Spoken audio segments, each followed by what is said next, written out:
স্বাধীন, তুই এখানে বসে আছিস আর আমি তোকে কতক্ষণ ধরে খুঁজে চলেছি, কিন্তু তোর কোনো দেখাই পাচ্ছি না। পেছন থেকে কারো ডাক শুনে আমি পেছনের দিকে তাকাই। দেখি সৌরভ দাঁড়িয়ে আছে। আমি বসা থেকে উঠে সৌরভের কাছে গিয়ে বলতে লাগি, কেন রে, আমাকে আবার তোর কিসের দরকার? মানে তোর বাবা মাঠে কাজ করতে করতে হঠাৎ অজ্ঞান হয়ে পড়ে, আর মাঠে যারা কাজ করছিল তারা সকলেই তোর বাবাকে ধরাধরি করে বাসায় নিয়ে গেছে। তাই তোকে খবর দেওয়ার জন্য খুঁজছিলাম। আমি সৌরভের কথা শুনে অনেকটা অবাক হয়ে ওর দিকে ঢ্যাব ঢ্যাব করে তাকিয়ে আছি। তখন সৌরভ পুনরায় বলতে লাগে, আরে আমি সত্যি বলছি, তুই তোর বাসায় গিয়ে দেখ। তারপর আমি সেইখানে আর না দাঁড়িয়ে থেকে দৌড় লাগাই বাসার দিকে। বাসার সামনে এসে দেখি অনেক মানুষের ভিড়। ভিড় ঠেলে বাড়ির মধ্যে ঢুকে দেখি উঠানে বাবা বসে আছে। চারিদিকে অনেক মানুষের ভিড়। আমি বাবার কাছে গিয়ে বললাম, বাবা, তোমার কি হয়েছে? তুমি বলে হঠাৎ মাঠে কাজ করতে করতে অজ্ঞান হয়ে গিয়েছিলে। আরে বাবা, তেমন কিছু হয়নি। কাজ করতে করতে অনেকটা ক্লান্ত হয়ে গিয়েছিলাম, তাই হয়তোবা ক্লান্ত হয়ে মাঠে অজ্ঞান হয়ে পড়ে গিয়েছিলাম। আর এই যে এরা আমাকে বাসায় নিয়ে আসে। তোমাকে না কত করে বলেছি, জমিতে সার বীজ যা দেওয়া লাগে আমি দেব, তুমি আর যেন কখনোই জমিতে না যাও। জমিতে গিয়ে কাজবাজ না করলে সংসার চলবে কি করে? তোকে এ নিয়ে ভাবতে হবে না। এখন আমি অনেক ভালো আছি। দেখছিস না তোর সঙ্গে কথা বলছি। বাবা স্বাধীন, তুমি তোমার বাবার কোনো কথা শোনো না। ও পড়ায় পাড়ায় অজ্ঞান হয়ে পড়ে, বাসায় নিয়ে আসি না, কিন্তু আজকে পানি ঢালার পরেও জ্ঞান ফিরে আসে না। তাই চিন্তিত হয়ে বাসায় নিয়ে আসি। তুমি একটা কাজ করো, তোমার বাবাকে নিয়ে একটু গঞ্জে যাও, তারপরে ভালো একটা ডাক্তার দেখাও। তারপর দেখো ডাক্তারের কি রিপোর্ট আসে। আল্লাহ না করুক, আমি যা সন্দেহ করছি তা যেন না হয়। লোকটার কথা শুনে আমি বাবার দিকে তাকাই। দেখি বাবা মাটির দিকে মুখ হয়ে তাকিয়ে আছে। আমি তাকে উদ্দেশ্য করে বলি, বাবা, তুমি প্রায় মাঠে কাজ করতে গিয়ে অজ্ঞান হয়ে পড়ো। একটাবার আমাদের বলার প্রয়োজনও মনে করলে না। চলো, তোমাকে এখনই গঞ্জে নিয়ে যাচ্ছি আমি ডাক্তার দেখাতে। আরে বাবা, তুই চিন্তিত হচ্ছিস কেন? আমার কিছুই হয়নি। এরা শুধু শুধু তোকে ভয় দেখাচ্ছে। আমার কিছুই হয়নি। এই দেখছিস না, ঠিক আছি। তোর সঙ্গে হাসি খুশিভাবে কথা বলছি। বাবা আমার সঙ্গে কথা বলতে বলতে হঠাৎ করে কাশতে লাগে। কাশতে কাশতে তার মুখ দিয়ে রক্ত বের হতে লাগে। আমি তা দেখে অবাক হয়ে যাই। বাবার তো এর আগে কখনো এমন হয়নি, কাশতে কাশতে এমন রক্ত বের হয়নি। আমি অনেকটা ভয় পেয়ে যাই। তারপর মার কাছে গিয়ে বলতে লাগি, মা, তোমার কাছে কিছু জমানোর টাকা আছে না? ওই টাকাগুলো দাও, বাবাকে নিয়ে যেতে হবে। বাবার যা অবস্থা, না করলে হয়তো এ থেকে অনেক খারাপ কিছু হয়ে যাবে। আচ্ছা বাবা, তুই একটু দাঁড়া, আমি ঘরের ভিতর থেকে টাকাগুলো নিয়ে আসছি।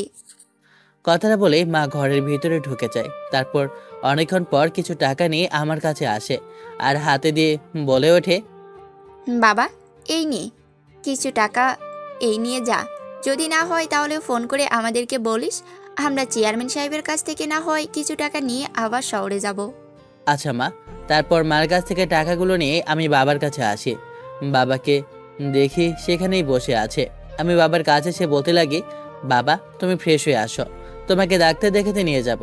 এমন কাদামাটি লেগে থাকলে তোমায় ডাক্তাররা দেখবে না। আরে বাবা, তুই বিচলিত হচ্ছিস কেন? যাবো তো, একটু ওয়েট কর। আর আমার কিছুই হয়নি, তুই অযথা আমাকে নিয়ে চিন্তা করছিস। হয়েছে, তোমাকে আর বলতে হবে না। নিজের শরীরের মধ্যে রোগ পুষে বড় করেছ, একটাবার আমাদেরকে বলার প্রয়োজনও মনে করনি। এখন তাড়াতাড়ি যাও, একটু গোসল করে তারপর না হয় আসো। আমি তোমার জন্য অপেক্ষা করছি। না হয় আমি বাজার থেকে একটা গাড়ি নিয়ে আসি। কথাটা বলেই আমি সেখান থেকে চলে আসি। বাবা গোসল করতে চলে যায়। বাজারে এসে একটা রিক্সা নিয়ে বাসায় যাই। বাসার সামনে গিয়ে দেখি বাবা দাঁড়িয়ে আছে। মাও দেখি জোরে জোরে কান্না করছে।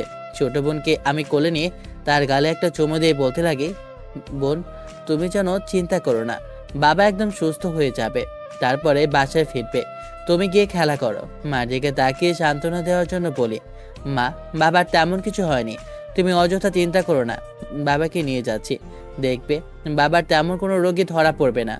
ওপরে ওপরে কথাগুলো বলছি, কিন্তু ভিতরে ভিতরে আমিও যে ভাবছি বাবার হয়তো বা অনেক খারাপ কোনো অসুখ হয়েছে। তারপর সকলের কাছ থেকে বিদায় নিয়ে গ্রামবাসীর মতামত অনুযায়ী গঞ্জের একটা ভালো হাসপাতালে চলে আসে। ডাক্তারের কেবিনের বাহিরে অপেক্ষা করছি। তখনই বাবার কল আসে। তারপর বাবাকে নিয়ে আমি ডাক্তারের কেবিনে ঢুকে পড়ি। কেবিনে ঢুকে ডাক্তারের সামনে থাকা চেয়ারে বাবাকে বসিয়ে দিই। ডাক্তার টর্চ লাইট দিয়ে থার্মোক্যাপ দিয়ে বাবাকে ভালোভাবে চেক আপ করতে লাগে। আমি পাশে দাঁড়িয়ে থেকে সব কিছু দেখছি। তখন ডাক্তার কিছু একটা পর্যবেক্ষণ করে আমাকে উদ্দেশ্য করে বলে ওঠে, শোনো বাবা, তোমার বাবাকে দেখে যা বুঝলাম তার অবস্থা খুব একটা ভালো না। তুমি গিয়ে এই চেক আপগুলো করে নিয়ে আসো, তারপর রিপোর্টগুলো আমাকে দেখাও। তারপর আমি বলছি তোমার বাবার কি অসুখ হয়েছে। Okay sir. কথাটা বলে বাবাকে নিয়ে কেবিন থেকে বের হয়ে আসি। তারপর ডাক্তারের বলা রিপোর্টগুলো এক এক করে কমপ্লিট করতে লাগে। একটু ওয়েট করি। একটু ওয়েটের পর রিপোর্টগুলো হাতে চলে আসে। তারপর রিপোর্টগুলো নিয়ে ডাক্তারের কেবিনে চলে যায়। রিপোর্টগুলো ডাক্তারের কাছে দিতে ডাক্তার চমকে বাবার দিকে তাকিয়ে বলে ওঠে, দেখেন, নিজের ক্ষতি কখনো নিজে চাইতে নেই, তা আপনি জানেন না? জানার পরেও কি করে নিজের করতে চাইছেন? আপনার ফুসফুসে ক্যান্সার ধরতে গেলে একদম লাস্ট স্টেজ। সময় মতো হাসপাতালে নিয়ে এসেছে আপনাকে। সত্যি করে কথা বলি, শোনো বাবা। ডাক্তার বাবার দিক থেকে দৃষ্টি সরিয়ে আমার দিকে তাকিয়ে বলল কথাগুলো। শোনো বাবা, এনার একদম সেকেন্ড স্টেজ। এই অবস্থায় একজন ক্যান্সার রোগীকে বাঁচানো প্রায় অসম্ভব হয়ে পড়ে, কিন্তু একটা চান্স থাকে। তোমার বাবাকে আগামী যদি 24 ঘন্টার মধ্যে অপারেশন করা হয়, তাহলে তোমার বাবার বাঁচা যাওয়ার চান্স 90% থাকবে। তারপরেও 90%-এর মধ্যে থেকে 10% না বাঁচার চান্সের মধ্যে থেকে কতজন বাঁচে না? তারপরেও আগামীকালকে আমাদের বাংলাদেশে আমেরিকা থেকে একটা ডাক্তার আসছে। উনি অনেকটা অভিজ্ঞ। ওনার অপারেশনে এই পর্যন্ত একটা ফেল হয়নি। তুমি যদি এই 24 ঘন্টার মধ্যে টাকার বন্দোবস্ত করতে পারো, তাহলে তোমার বাবার বাঁচার সম্ভাবনা আছে। তুমি যদি এই 24 ঘন্টার মধ্যে টাকা জোগাড় করতে না পারো, তাহলে তোমার বাবাকে বাঁচানোর চান্স একদমই কম। কারণ এই 24 ঘন্টা পর তোমার বাবার ক্যান্সারের লাস্ট স্টেজে পৌঁছে যাবে। সেখান থেকে বাঁচায় একদমই অসম্ভব। ডাক্তারের কথা শুনে আমি অনেকটা অবাক হই। ডাক্তারের দিকে বড় বড় দৃষ্টিতে তাকিয়ে বলতে লাগি, আঙ্কেল, অপারেশন করাতে বাবার কত টাকা লাগবে? বাবা, তোমাদেরকে তো দেখে মনে হচ্ছে তোমরা একদমই গরিব। তারপরও আমি যত সম্ভব পারি তোমাদের কাছ থেকে ছাড় দিয়ে চিকিৎসা করাবো। তুমি যদি চাও, তোমার বাবার অপারেশন করাতে চাও, তাহলে মিনিমাম 20 লাখ টাকা লাগবে। ডাক্তারের কথা শুনে আমি যেন আকাশ থেকে পড়ি। কি বলছেন এগুলো সে? এতগুলো টাকা, তা আবার মাত্র 24 ঘন্টার মধ্যে কিভাবে জোগাড় করব? চিন্তায় যেন আমার কপালে স্পষ্ট চিন্তার ভাঁজ ফুঁসে ওঠে। ঠিক তখনই বাবা বলতে লাগে, ডাক্তার সাহেব, আমার ছেলেকে অযথা আপনি ভয় দেখাচ্ছেন কেন? আমার তেমন কিছুই হয়নি, শুধুমাত্র একটু কাশি আর ঘন ঘন মাথা ঘুরিয়ে একটু ক্লান্ত হয়ে যায়। এর থেকে আর বেশি কিছু না।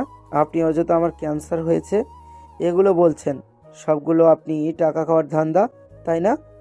আমরা ভালো করেই বুঝি। আমরা অশিক্ষিত মূর্খ বলে কি আমরা কিছু বুঝতে পারি না? দেখেন, কেউ আপনাকে যে কি বলে আর সান্ত্বনা দেব তার ভাষা নেই। আমি নিশ্চয়ই কিসে কাজ করেন। মূলত এই ক্যান্সারগুলো কৃষি কীটনাশকের মাধ্যমে শরীরের মধ্যে প্রবেশ করে। এরপর সেই থেকে ক্যান্সার উৎপত্তি হয়। যে কাজগুলো কীটনাশক ব্যবহারের সময় আপনার বাবা সতর্ক করে দিই। আর সব সময় মুখে মাস্ক আর হাতে গ্লাভ। কৃষি কাজের করার পর কীটনাশক ব্যবহার শেষ হলে ভালোভাবে শরীর পরিষ্কার করে নিয়ে তবেই খাবার দাবার খাওয়া বোধ হয়। আপনি এই আইনগুলো না মেনে চলে নিজের এত বড় ক্ষতি করে ফেলেছেন। কিভাবে আপনাকে সান্ত্বনা দেব তা বুঝতে পারছি না। আমি চিন্তিত হয়ে মাটির দিকে তাকিয়ে আছি। ঠিক তখনই বাবা আমার দিকে তাকিয়ে মুচকি একটা হাসি দিয়ে বলতে লাগে, দেখ বাবা, এই পৃথিবীতে যতদিন আমি হায়াত নিয়ে এসেছি তার বাইরে একটা দিনও থাকতে পারবো না। আর আবার আমার হাতে হায়াত না পুরনো হওয়া অবধি এই পৃথিবী থেকে মহান আল্লাহ তাআলা আমাকে উঠিয়ে নেবে না। তো এই নিয়ে তোকে চিন্তা করতে হবে না। চল এখন বাসায় যাই। কথাটি বলেই বাবা একটা মুচকি হাসি দেয়। এই হাসির মূল্য যেন 1000 কোটি টাকা। এই হাসির মূল্যটা আর অল্প কিছুদিন পর দেখতে পারবো না, ভাবতেও কেমন জানি লাগে। ঠিক তখনই বাবা আমাকে ধরে অজ্ঞান হয়ে যায়। আমি বাবা বাবা বলে চিৎকার দিয়ে বাবাকে ধরে ফেলি। ঠিক তখনই ডাক্তার এসে থার্মোক্যাপ দিয়ে ভালোভাবে চেক আপ করতে লাগে আর চোখ দেখে বলে, দেখো, তুমি তোমার বাবার যদি অপারেশন করাতে চাও তাহলে এখনই ভর্তি করে দাও, না হলে তোমার বাবা বাঁচার সম্ভাবনা একদমই থাকবে না। আমি কি বলছি তোমাকে বোঝাতে পেরেছি তো? আমি ডাক্তারের দিকে ছলো ছলো দৃষ্টিতে তাকিয়ে বলি, আঙ্কেল, আমরা একদমই গরিব। আমাদের গ্রামে বাসা ছাড়া আমাদের অল্প একটু জমি আছে। সেই জমিতে বাবা চাষাবাদ করে খায়। আমাদের এই 24 ঘন্টার মধ্যে 20 লক্ষ টাকা জোগাড় করা একদমই অসম্ভব। তাহলে আর কি করার? আমি তোমার বাবাকে কিছু ঔষধ দিচ্ছি, তুমি এইগুলো নিয়মিত খাওয়াবে। আর তাকে দেখে আমি যেমনটা ভেবেছিলাম ঠিক ততটা না। তুমি চাইলে আগামী 1 মাসের মধ্যে তোমার বাবার অপারেশন করাতে পারবে। যদি অপারেশন করো আগামী 1 মাসের, তাহলে বাঁচার সম্ভাবনা থাকবে অল্প কিছু পরিমাণে। ডাক্তার কথাটা বলে বাবার মুখে পানি ছিটা দেয়। বাবা জ্ঞান ফিরে আসে। তারপর চেয়ারে ভালোভাবে বসিয়ে ডাক্তার প্রেসক্রিপশন করে দেয়। আমি বাবাকে নিয়ে হাসপাতালের বাইরে চলে আসি। বাবা আমার দিকে সেই জ্ঞান ফেরার পর থেকেই হাসি মাখা দৃষ্টিতে তাকিয়ে আছে। আরে বাবা শোন, তোরা অযথা চিন্তা করবি না। এই সবগুলো ডাক্তারের টাকা খাওয়ার একটা ফোন দিই, বুঝলি? তুই চিন্তা করিস না, দেখবি ঠিক হয়ে যাব। আগের মতো মাঠে গিয়ে কাজবাজ করতে পারবো। হয়েছে, তোমাকে আর বলতে হবে না। কতবার করে বলেছি, কৃষি জমিতে যখন কীটনাশক ব্যবহার করবে তখন মুখে মাস্ক, হাতে গ্লাভস পরে কীটনাশকগুলো জমিতে দিও। কিন্তু তুমি তো আমার কোনো কথাই শোনোনি। এখন নিজের কত বড় ক্ষতি করে ফেলেছো। তুমি এখানে একটু দাঁড়াও, আমি ওষুধগুলো নিয়ে আসি। তারপর বাবাকে একটা গাছের নিচে বসিয়ে দিই। তারপর একটা দোকানে চলে যাই। তারপর গিয়ে ওষুধ নিয়ে নিই। তারপর পুনরায় বাবার কাছে চলে আসি। বাবার কাছে এসে বাবাকে নিয়ে গাড়িতে করে সোজা বাসায় চলে আসি। আস্তে আস্তে অনেকটা রাত হয়ে যায়। দেখি মা বাসার বাইরে উঠানেই বসে আছে, হাতে তসবিহ নিয়ে, হয়তো বা বাবার সুস্থতা কামনা করার জন্য আল্লাহর কাছে অনেক অনেক করে চাইছে। বাড়ির মধ্যে ঢুকতেই এক প্রকার মা দৌড়ে আমাদের কাছে এসে বলে, বাবা, তোর বাবার কি হয়েছিল? হঠাৎ করে জ্ঞান হারিয়ে ফেলেছিল কেন? ডাক্তার কি বলল? হ্যাঁ, কি বলল? আর তুই এত চিন্তিত হয়ে আছিস কেন? মা বাড়িতে আসলাম, একটু বসতে দেবে? তারপর না হয় তোমাকে সব কথা খুলে বলছি। তারপর ঘরের মধ্যে চলে যাই। মা আমাদের পিছু পিছু ঘরের মধ্যে ঢুকে পড়ে। বাবাকে খাটে আশোয়া হয়ে বসিয়ে দিয়ে ওষুধগুলো খাইয়ে দিই। তারপর মাকে উদ্দেশ্য করে বলি, মা, বাবার ক্যান্সার হয়েছে, একদম সেকেন্ড স্টেজে। ডাক্তার বলেছে 1 মাসের মধ্যে যদি বাবার অপারেশন না করি তাহলে তাকে বাঁচাতে পারবো না। আর বলেছিল 24 ঘন্টার মধ্যে করতে। কিন্তু বাবার কন্ডিশন এখন একটু ভালো আছে, এর জন্য একটু পর করলে কোনো সমস্যা হবে না বলেছে। আমার কথা শুনে মার কপালে স্পষ্ট চিন্তার রেখা ফুটে ওঠে। বাবা, কি বলছিস এগুলো? তুই, তোর বাবার ক্যান্সার হয়েছে আর কত টাকা লাগবে তোর বাবার চিকিৎসা করাতে? মার কথা শুনে আমি একটা দীর্ঘ নিঃশ্বাস ফেলে বলতে লাগি, মা, ডাক্তার বলেছে 20 লক্ষ টাকা লাগবে। তাও আবার এই 1 মাসের মধ্যে জোগাড় করতে হবে আমাদের। যদি না পারি তাহলে বাবার পরে অপারেশন করে কোনো লাভ হবে না। বাবা, তুই কি বলছিস? এই 1 মাসের মধ্যে কি করে 20 লক্ষ টাকা জোগাড় করতে পারবো? তোর বাবার যে জমি আছে, বাড়ি আছে, এগুলো বিক্রি করে দিলেও তো 20 লক্ষ টাকা হবে না, মাত্র 4 থেকে 5 লক্ষ টাকা হবে। তাহলে এতগুলো টাকার কিভাবে জোগাড় করব? কিছুই তো বুঝে উঠতে পারছি না। মার কথা শুনে আমিও চিন্তিত হয়ে যাই। বাবা দেখি ওপরের দিকে তাকিয়ে আছে অপরূপ দৃষ্টিতে। তার যেন বলার কোনো কথাই নেই। আমি কিছুক্ষণ চিন্তা করে মাকে উদ্দেশ্য করে বলতে লাগি, মা, আমার তো পড়াশোনা ততটুকু নেই, সবে এসএসসি পাস করলাম। জানি না এই পড়ালেখা দিয়ে ঢাকায় কোনো চাকরি পাবো কিনা। তাই ভাবছি ঢাকায় গিয়ে একটা ভালো কোম্পানিতে যদি চাকরি হয়ে যায়, তারপর আমি ওই কোম্পানি থেকে না হয় কিছু টাকা অ্যাডভান্স নেব। অর্থাৎ কোম্পানিকে যদি বলি 20 লক্ষ টাকা দেওয়ার কথা, তখন তারা আমাকে দেবে। পরে না হয় আমি আমার বেতনের থেকে ধীরে ধীরে টাকা শোধ করে দেব। আমার বন্ধুদেরকে বলেছি সেই কথা। ওরা বলেছে ঢাকায় নাকি এমন অনেক কোম্পানি আছে যারা নাকি এমন করে চিকিৎসার জন্য টাকা দেয়, পরে বেতনের ভেতর থেকে টাকা ধীরে ধীরে কেটে রাখে। কিন্তু বাবা, তুই ঢাকায় যাবি, তুই তো তেমন কিছু চিনিস না, এর আগে কখনো তো ঢাকা যাসনি। তাহলে কোথায় যাবি, কি করবি, কি কাজবাজ করবি? অযথা আমাদের জানাশোনা তেমন কেউ আবার ঢাকাতেও নেই যে তোকে তার কাছে পাঠাবো চাকরি নেওয়ার জন্য। মা কথাগুলো আনমনে ভাবছিল। কিছুক্ষণ পর মা কিছু একটা ভেবে আমাকে উদ্দেশ্য করে বলে, বাবা, তোর বড় মামা ঢাকায় থাকে। অনেক আগে থেকেই তোর নানু বাড়ি সেই যখন গিয়েছিলাম তখন আমাকে একটা অ্যাড্রেস দিয়ে বলেছিল ঢাকায় যখন যাই তখন তার বাসায় যেতে। অ্যাড্রেসটা এখনও আমি ব্যাগের ভিতরে রেখে দিয়েছি। তুই তাহলে একটা কাজ কর, তোর মামার কাছে যা, তারপর তোর পরিচয় দে, তারপর তোর মামা তোকে একটা ভালো চাকরি জোগাড় করে দিবে। কিন্তু মা, ঢাকায় যে যাচ্ছি যদি বাবার আবার কোনো অবনতি হয় তখন তুমি কি পারবে বাবাকে নিয়ে হাসপাতালে যেতে? আর হাসপাতালের অ্যাড্রেসটা এখানে লেখা আছে। কিন্তু আমি মাকে সব কিছু ভালোভাবে দেখিয়ে দিতে লাগি। একটু পর মা বসা থেকে উঠে রুমের মধ্যে চলে যায়। একটু পর একটা কাগজ নিয়ে আমার কাছে এসে বলে, বাবা, এই নিয়ে তোর মামার অ্যাড্রেসটা। জানি না আদৌ কি ওইখানে থাকে নাকি, প্রায় 3 বছর আগে কথা হয়েছিল। তুই গিয়ে দেখ, যদি না থাকে তাহলে সোজা বাসায় চলে আসবি, বুঝলি? আচ্ছা মা, তাহলে আগামীকালকে না হয় ঢাকার উদ্দেশ্যে রওনা দিই। তারপর মার সঙ্গে আরও কিছু টুকিটাকি কথা বলে খাবার খেয়ে নিজে রুমে গিয়ে ঘুমানোর জন্য প্রস্তুতি নেই। খাটে গিয়ে ঘুমানোর চেষ্টা করি, কিন্তু কোনোভাবেই ঘুম আসে না। যে বাবা এত কষ্ট করে আমাকে লেখাপড়া করিয়েছে, সেই বাবার বাঁচানোর জন্য কি আমি একটুও পারবো না তাকে কোনোভাবে কি বাঁচাতে? আর মনে কথাগুলো ভাবছিলাম। উপরের দিকে তাকিয়ে চিন্তায় আমার দু চোখে যেন ঘুম আসে না। চিন্তা করতে করতে এক পর্যায়ে কোথা দিয়ে যে ঘুম চলে আসে আমার তার কোনো হেল ধরে নেই। সকালের দিকে ঘুম ভেঙে যায় আজানের শব্দে। তারপর শোয়া থেকে উঠে নামাজ পড়তে মসজিদে চলে যাই। নামাজ পড়ে একটু হাঁটাহাঁটি করে বাসায় চলে আসি। বাসায় এসে দেখি মা রান্না করছে। কালকে বলেছিলাম ঢাকায় যাবো, এর জন্য হয়তো সকাল সকাল আমার জন্য রান্না করতে গিয়েছে। একটু পর রান্না শেষ হলে খাওয়া দাওয়া শেষ করে ব্যাগপত্র গুছিয়ে নিই। ঠিক তখনই পেছন থেকে আমাকে আমার বোন এসে বলতে লাগে, ভাইয়া, তুমি কোথায় যাচ্ছ? আমি তোমাকে ব্যাগপত্র গুছিয়ে দিচ্ছি।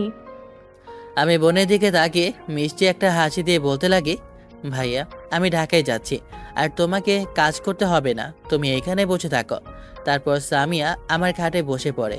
এক এক করে আমাকে প্রশ্ন করে ঢাকায় কোথায় কিভাবে যেতে হয়, বাসে করে যেতে হয়, বাস কিভাবে চলে, এইসব আর কি। তারপর ব্যাগপত্র গোছানো হলে মার কাছ থেকে বিদায় নিয়ে কিছু টাকা নিয়ে মামার অ্যাড্রেসটা নিয়ে বেরিয়ে পড়ি। আসার সময় রাস্তায় দেখা হয় আমার বন্ধুর সঙ্গে, অর্থাৎ সৌরভের সঙ্গে। আমাকে দেখে আমার কাছে এসে বলতে লাগে, কিরে, তুই কোথায় যাচ্ছিস এত সকাল সকাল? আর কাঁধে ব্যাগ যে? আর কালকে চাচাকে নিয়ে গঞ্জে গিয়েছিলে ডাক্তার দেখানোর জন্য, তার রিপোর্টটা কি এসেছে? কিছুই তো বললে না।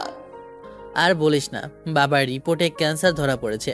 ডাক্তার বলেছে আগামী 1 মাসের মধ্যে অপারেশন করাতে হবে। অপারেশন করাতে 20 লক্ষ টাকা লাগবে। তাই ঢাকায় যাচ্ছি, দেখি কোনো একটা চাকরি জোগাড় করতে পারে নাকি। তুই যে ঢাকায় যাচ্ছিস কিছু তো চিনিস না, তাহলে কোথায় যাচ্ছিস? আর তুই চাকরি কোথা থেকে পাইলে? আমার একটা মামার বাসায় যাচ্ছি, আর মামার কাছে গিয়ে দেখি কোনো একটা চাকরির ব্যবস্থা করে দিতে পারে কিনা সে। আমার কথা শুনে সৌরভ তার মোবাইল থেকে একটা নাম্বার বের করে আমার দিকে এগিয়ে দিয়ে বলে, শোন, এটা হচ্ছে আমার একটা বড় ভাইয়ের নাম্বার।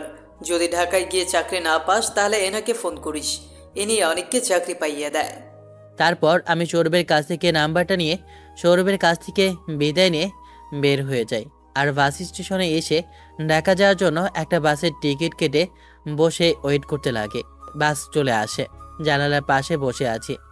আমার পাশ দিয়ে সাই সাই করে বাস চলেছে। বাইরের দিকে তাকিয়ে আছি আর ভাবছি আদৌ কি ঢাকা গিয়ে মামাকে খুঁজে পাবো, নাকি আবার ফিরে আসতে হবে খালি হাতে। বাবার কি চিকিৎসা আদৌ করাতে পারবো, এমন চিন্তা ভাবনাই করছিলাম। কিন্তু চিন্তা ভাবনা করতে করতে ঢাকা এসে বাস ব্রেক করে। বাস থেকে নেমে দেখি চারপাশে অনেক বড় বড় বিল্ডিং। আমি ঠিক তেমন কিছুই চিনতে পারি না। তারপর সামনের দিকে এগিয়ে একটা রিক্সাওয়ালাকে মার দেওয়া সেই কাগজের অ্যাড্রেসটা দেখিয়ে দিই। রিক্সাওয়ালা মামাকে অ্যাড্রেসটা দেখাতেই তিনি আমাকে সেই স্থানে নিয়ে যাওয়ার কথা বলে। তারপর আমি রিক্সায় উঠে বসি, রিক্সা চালিয়ে যেতে লাগে। আমি চারিপাশে অবাক হয়ে তাকিয়ে আছি, নিজে যেন বিশ্বাস করতে পারছি না। অনেক বড় বড় বাড়ি, যেন আকাশ ছোঁয়া।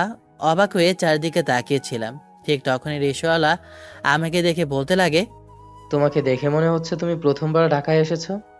জি হ্যাঁ আঙ্কেল, একটা প্রয়োজনে ঢাকায় এসেছি। আর হ্যাঁ, প্রথমবার আমার ঢাকায় আসা। তারপর রিক্সাওয়ালার সঙ্গে কথা বলতে বলতে রিক্সাওয়ালা আমাকে আমার দেওয়া অ্যাড্রেস অনুযায়ী নিয়ে আসে। তারপর রিক্সাওয়ালাকে ভাড়াটা মিটিয়ে রিক্সা থেকে নেমে পড়ি। সামনের দিকে তাকিয়ে দেখি একটা বস্তি। তারপর বস্তিতে গিয়ে আমার মামার নাম জিজ্ঞেস করি, কিন্তু কেউ তেমন একটা চিনতে পারে না। আমি অনেকটা চিন্তিত হয়ে পড়ি, কারণ আমার এই একটা মাত্রই অবলম্বন ছিল বাবাকে বাঁচানোর, কিন্তু তার হলো না। আমি চিন্তিত হয়ে বস্তি থেকে বের হয়ে আসি। অনেক ক্ষুধা লাগায় রাস্তার পাশে একটা চায়ের দোকানে গিয়ে চা আর পাউরুটি নিয়ে খেতে লাগে। জানে এটা দিয়ে পেটের খিদা নিবারণ হবে কিনা, কিন্তু কি আর করার, আমাকে তো খেতেই হবে। চা আর রুটি খাওয়া শেষ হলে দোকানদারকে বিল মিটিয়ে দোকান থেকে বের হয়ে ফুটপাত দিয়ে হাঁটছিলাম। ঠিক তখনই মনে পড়ে যায় সৌরভের কথা। ফোনটা পকেট থেকে বের করে সেই নাম্বারটাতে ফোন করি আমি। ফোন রিং হচ্ছে কিন্তু কেউ ধরছে না। একবার রিং হওয়ার পর দ্বিতীয়বার রিং হতেই ওই পাশের ফোনটা রিসিভ করে। আমি এই পাশ থেকে সালাম দিই। আসসালামু আলাইকুম ভাইয়া, আমি স্বাধীন বলছি। ওয়ালাইকুম আসসালাম। তা তুমি কে? চিনতে পারলাম না তো।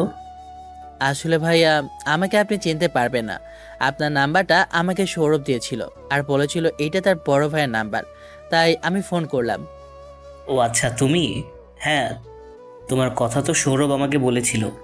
তুমি তোমার বাবার চিকিৎসা করার জন্য নাকি তুমি ঢাকাতে আসছো চাকরি করার জন্য। সৌরভ আমাকে ফোনে সব কিছু বলেছে। তা তুমি এখন কোথায় আছো? তারপর আমি ভাইয়াটাকে বসির সামনে দাঁড়িয়ে আছি কথাটা বলে দেই। ওই পাশ থেকে ভাইয়াটা বলতে লাগে আমাকে উদ্দেশ্য করে, তাহলে তুমি তো বেশ কাছে আসো। তুমি একটা কাজ করো, একটু সামনের দিকে এগিয়ে আসো। একটা রিক্সাওয়ালাকে রেস্টুরেন্টের কথা বলো, সে তোমাকে নিয়ে আসবে। তারপর আমাকে ফোন করো। আচ্ছা ভাইয়া, অনেক অনেক ধন্যবাদ। আপনি একটু ওয়েট করেন, আমি এক্ষুনি আসছি। কথাটা বলেই আমি ফোনটা রেখে দিই। তারপর রিক্সাওয়ালাকে রেস্টুরেন্টের নাম বলতে আমাকে সেখানে নিয়ে যায়। রিক্সা থেকে নেমে রিক্সাওয়ালাকে তার ভাড়াটা মিটিয়ে দিয়ে রেস্টুরেন্টের মধ্যে ঢুকে পড়ি। অন্যদিকে কিরে, তুই আমাকে এখানে ডাকলি যে? কি হয়েছে? আর ইমার্জেন্সি ভাবে? তুই 2-3 দিন ধরে বলছিস না তোর একটা ছেলে লাগবে যার সঙ্গে তুই প্রেমের অভিনয় করবি, কিন্তু কিছুদিন পর তাকে ডিভোর্স দিয়ে দিবি। তার প্রয়োজনে তা এমন একটা ছেলে পেয়েছি, কিন্তু কথাটা হলো ওকে কিন্তু অনেক টাকা দিতে হবে। প্রায় 2 লাখ টাকা ওর বাবার চিকিৎসা করার জন্য লাগবে। এই জন্য ঢাকা থেকে আসছে। তুই যদি চাস তাহলে ওকে বিয়ে করতে পারিস। ছেলেটা অনেক সরল সোজা, গ্রামে থেকে বড় হয়েছে। ও আচ্ছা, হ্যাঁ তাও লাগবে, অবশ্যই লাগবে। তা তুই একটা কাজ করলি রে। তা ছেলেটা কোথায়? ওকে নিয়ে আয় তো। হ্যাঁ, ফোন করছিলাম, ও এখন আসছে। এই দেখ, আবার ফোন করেছে, হয়তো বা নিচে চলে আসছে। তুই একটু ওয়েট কর, আমি ছেলেটাকে নিয়ে তারপর আসছি। ফোন দিয়েই চলেছি, কিন্তু বড় ভাইয়া ফোনটা রিসিভ করছে না। ঠিক তখনই পেছন থেকে আমার কাঁধে কেউ একজন হাত রাখে। পেছনে ফিরতে দেখি একটা সুদর্শন ছেলে। আমি তাকে প্রশ্ন করি, আপনি কি তাহলে ভাইয়া? না, আমি আর তুমি তাহলে স্বাধীন। তাহলে আসো, আমার সঙ্গে আসো। বড় ভাইয়াটার রেস্টুরেন্টের মধ্যে যাচ্ছে, আমি তার পিছু পিছু এগিয়ে যাচ্ছি। রেস্টুরেন্টের ভিতরে ঢুকে একটা বেঞ্চিতে গিয়ে বসে পড়ি। আমি বসবো কিনা সেখানে থাই মেরে দাঁড়িয়ে আছি। আমার দাঁড়িয়ে থাকা দেখে ভাইয়াটা বলতে লাগে, তুমি এইখানে দাঁড়িয়ে আছো কেন? বসো, এইখানে বসো। আর এই মারিয়া, এই কথাই আমি তোকে বললাম। দেখতে শুনতে একটু ভালো আছে, টাকা পয়সা প্রয়োজন, আর তোর প্রয়োজন একটা ছেলের, যাকে কিনা অভিনয় করানোর জন্য। আমি তাদের কথার আগামাথা কিছুই বুঝে উঠতে পারছি না। আমাকে তাদের দিকে অবাক হয়ে তাকিয়ে থাকা দেখে বড় ভাইটি আমাকে উদ্দেশ্য করে বলতে লাগে, তোমার একটা চাকরি লাগবে, তাই তো? যদি সেই চাকরিটা হয় বিয়ের অভিনয় করা, অবশ্য স্বামীর অভিনয় করা, তাহলে তুমি সেই চাকরি করবে। এর বিনিময়ে তোমার বাবার চিকিৎসা করার সব খরচ তোমাকে সেখান থেকে দিবে। শুধুমাত্র তোমাকে মাত্র 6 মাসের অভিনয় করতে হবে। তুমি কি এতে রাজি আছো? বুঝতে পারলাম না ভাইয়া, অভিনয় মানে? তাও আবার বিয়ের অভিনয়? এটা কোনো চাকরি হলো নাকি? দেখো, ঢাকা শহরে খুব সহজে কোনো চাকরি পাওয়া যায় না, এটা তুমি হয়তোবা জানো না। আর তোমার বাবার যে টাকা লাগবে চিকিৎসা করানোর জন্য তুমি কখনোই জোগাড় করতে পারবে না। 1 মাসের মধ্যে এর থেকে শর্টকাট একটা বুদ্ধি হলো আমার বান্ধবীর সঙ্গে বিয়ের অভিনয় করা। আমি কিছু বুঝতে না পেরে তার দিকে প্রশ্নসূচক দৃষ্টিতে তাকিয়ে থাকি। ঠিক তখনই বড় ভাইয়ের ফোনে কেউ একজন ফোন করে। আমাদের মধ্যে থেকে উঠে যেতে বলে, মারিয়া, তুই একে সব কিছু খুলে বল, আমি আসছি, ফোন দিয়েছে আমাকে। আচ্ছা তুই যা, আমি একে সব কিছু বুঝিয়ে বলছি। আর এই যে তুমি ওইখানে দাঁড়িয়ে আছো কেন? এখানে বসো। ওয়েটার। মেয়েটির বলা কথা অনুযায়ী আমি তার সামনে থাকা চেয়ার টেনে বসে পড়ি। ওয়েটারকে ডেকে খাবার অর্ডার দিতে লাগে। খাবার অর্ডার দেওয়া শেষ হলে আমার দিকে তাকিয়ে মেয়েটা বলতে লাগে, শোনো, আমি সাফ তোমাকে কথা বলছি। সজীব, তোমাকে ঘুরিয়ে ঘুরিয়ে কথা বলছে। আসলে আমার বাবা মা মরে যাওয়ার আগে একটা উইল করে গিয়েছিল। তাদের এই স্বয়ং সম্পত্তি আমি বিয়ে করার পরেই আমার হবে, এর আগে হবে না। আমার 18 বছর হয়েছে, আমার বিয়ের বয়স এখন। এখন বিয়ে করলে এই শহরের সম্পত্তি আমার নামে হয়ে যাবে, এর আগে হবে না। তাই আমি চাচ্ছি আমি এমন কাউকে বিয়ে করতে যে আমার সঙ্গে বিয়ের অভিনয় করবে। তারপরে উকিল আসলে, উকিলের সামনে অভিনয় করলে, আমার সব সম্পত্তি হয়ে গেলে আমি পরে তাকে ডিভোর্স দিয়ে দেবো। আচ্ছা আপু, আমি আপনার কথা বুঝতে পেরেছি, কিন্তু কথা হলো আমি কেন? অন্য আরও তো ছেলে আছে। দেখো, সজীবকে আমি বলেছি, ওর গার্লফ্রেন্ড কথাটা শুনে রেগে একদম একাকার। ওদের এখন ব্রেকআপ হওয়ার অবস্থা, তাইও আমার সঙ্গে অভিনয় করতে পারবে না। আর আমি বিশ্বস্ত কোনো ছেলেই খুঁজে পাচ্ছি না, তাদের দিয়ে অভিনয় করাবো। যদি বিয়ে করার পরেই আমাকে আবার ডিভোর্স দিতে না যায়, আমার সঙ্গে যদি আবার উল্টোপাল্টা কিছু করে ফেলে, তার জন্য ভয়ে অন্য কোনো ছেলেকে আমি প্রস্তাবটা দিতে পারছি না। তোমাকে দিচ্ছি, তুমি যদি রাজি থাকো তাহলে আমাকে বলো, তোমাকে আমি অনেক টাকা দেবো। তোমার বাবার চিকিৎসা করাতে যত টাকা লাগবে আমি তত টাকা দেবো। দেখেন ম্যাম, বিয়ে একটা পবিত্র বন্ধন। আপনারা হয়তো এইটাকে নিয়ে ছেলে খেলা করছেন, কিন্তু এটা একটা ভণ্ড। আল্লাহ তাআলা নবী রাসূলগণ করে এসেছেন। আমি এইটা নিয়ে কখনো হেলা করতে পারবো না। আমার বাবার চিকিৎসা করতে টাকা লাগবে, আমি অন্য কোনোভাবে জোগাড় করে নেব। প্রয়োজন হলে আমার কিডনি বিক্রি করে দেব, কিন্তু আমি আপনার প্রস্তাবে রাজি না, ধন্যবাদ। কথাটা বলে উঠে যাব, ঠিক তখনই মেয়েটা আমার হাত চেপে ধরে বসিয়ে দেয়। শোনো, তোমাকে ভালোই ভালোই বলছি, তুমি যদি রাজি না হও এতে বিপরীত হবে। আমিও দেখে নেব তোমাকে কে চাকরি দেয়। এই ঢাকা শহরে তুমি আমাকে এখনও চিনতে পারোনি। আমি তোমাকে হেসে হেসে কথা বলছি, এই জন্য তুমি আমার সামনে সামান্য মনে করছো, কিন্তু না, আমি সামান্য না। আমার পরিচয় জানলে তুমি অবাক হয়ে যাও। আমি বাংলাদেশের টপ বিজনেসম্যানের মধ্যে একজন, আর ভালো কোটি কোটি টাকা আছে। আমি চাইলে তোমার বাবাকে চিকিৎসা করানোর জন্য কোটি টাকার পরে কোটি টাকাও দিতে পারি। তুমি একটাবার আমার প্রস্তাবে রাজি হয়ে যাও, তাহলেই সব হবে। সরি ম্যাম, আমি তো বললামই আপনার কথায় আমি রাজি না। কথাটা বলে আমি উঠতে যাব, ঠিক তখনই আমার ফোনটা বেজে ওঠে। ফোনটা হাতে নিয়ে দেখি মা ফোন করেছে। মেয়েটার কাছ থেকে খানিকটা দূরে গিয়ে ফোন রিসিভ করে কানের কাছে ধরতেই ওই পাশ থেকে কান্নার সুর ভেসে আসতে লাগে। আমি মাকে কান্না করতে দেখে বলতে লাগি, মা কি হয়েছে? তুমি কান্না করছো কেন? কি হয়েছে আমাকে বলো। বাবার কি অবনতি হয়েছে? আমার কথা শুনে মা যেন কান্নার বেগটা বেরিয়ে দেয়। খানিকক্ষণ পর মা কান্না থামিয়ে বলতে লাগে, বাবারে, তোর বাবার অবস্থা অবনতি হয়, অনেক ছটপট করতে লাগে। তাই আমি আর তোর চাচাকে ধরে গঞ্জ নিয়ে আসি সেই মেডিকেলটাতে। তারপর ডাক্তার দেখাইলে সে ডাক্তারটা বলে, আমি তো আপনার ছেলেকে আগেই বলেছি এনাকে খুব দ্রুত চিকিৎসা করানো লাগবে। প্রথমে বলেছিলাম 24 ঘন্টা, কিন্তু আমার কাছ থেকে সময় নিয়েছে, তাই আমি 1 মাস সময় দিয়েছি। কিন্তু আর এখন যে অবস্থা দেখছি খুব বাজে, এনাকে খুব দ্রুত চিকিৎসা করানো লাগবে যদি বাঁচাতে চান। ডাক্তার কথাটা বলেই চলে গেছে। এখন কি করব কিছুই বুঝে উঠতে পারছি না। তোর চাচাও চলে গেছে। তোর চাচাকে তো তুই ভালো করে চিনিস, তারা শুধু সুখ দিনের বন্ধু, দুর্দিনের নয়। আমি মার কথার জবাবে কি বলবো বুঝে উঠতে পারি না। ঠিক তখনই পেছন থেকে কেউ আমার কাঁধে হাত রাখে। পেছনের দিকে ফিরে দেখি মেয়েটা আমার দিকে মুচকে একটা হাসি দিয়ে বলতে লাগে, ভেবে দেখো, তোমার বাবার জীবন চাও নাকি সামান্য 6 মাসের নাটক করতে চাও আমার সাথে? আমি আর কোনো চিন্তা না করে মেয়েটির জবাবে হ্যাঁ বলে দিই, কারণ আমার বাবাকে যে করেই হোক বাঁচাতে হবে। তারপর আমি তাকে উদ্দেশ্য করে বলতে লাগি, আপু আমি রাজি আছি। তাহলে তো হয়ে গেল, কিন্তু আমার কিছু শর্ত আছে। শর্ত অনুযায়ী তোমাকে চলতে হবে। বিয়ে করেছি, কিন্তু তুমি কখনো আমার কাছে স্ত্রীর অধিকার চাইবে না, আর আমার কাছে কখনো আসবে না।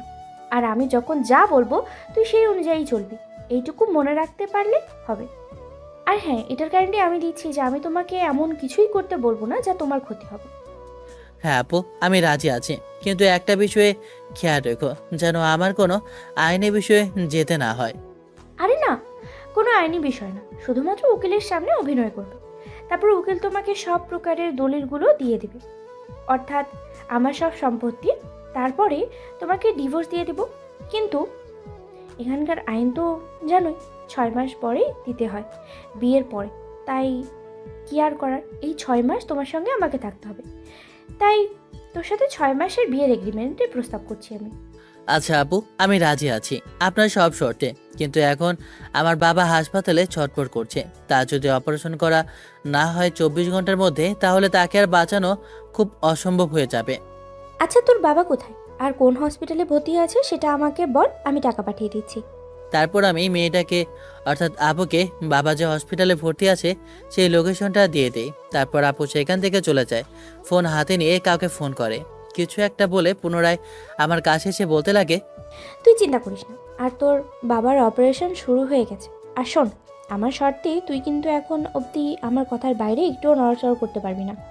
আচ্ছা আপু, তোমাকে এই নিয়ে ভাবতে হবে না, তুমি নিশ্চিন্তে থাকতে পারো। আপুর কথাটি বিশ্বাস না করে আমি মাকে ফোন করি।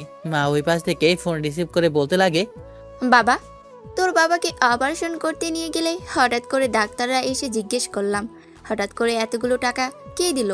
বলল যে আপনার ছেলে দিয়েছে। তুই এই অল্প সময়ের মধ্যে 20 লক্ষ টাকা কি করে জোগাড় করলি? দেখ বাবা, তুই আবার কোনো অন্যায়ের মধ্যে জড়িয়ে পড়িসনি তো? মা, তোমরা আমাকে এমন কোনো শিক্ষা দেওনি যাতে আমি অন্যায়ের মধ্যে লিপ্ত হব। আমি এখানে একটা অফিসে জব পেয়েছি, আমাকে তারা 20 লক্ষ টাকা দিয়েছে, কিন্তু তারা আমাকে এইখানে এখান থেকে যেতে দিচ্ছে না। তাই হসপিটালে টাকা পাঠিয়ে দিয়েছে ব্যাংক অ্যাকাউন্টে। তাই বাবার অপারেশন শুরু হয়েছে। আর তোমরা কোনো চিন্তা করো না, বাবা সুস্থ হয়ে যাবে। আর কখন কি হয় আমাকে ফোন করে বলো, আর কিছু লাগলে আমাকে বলো।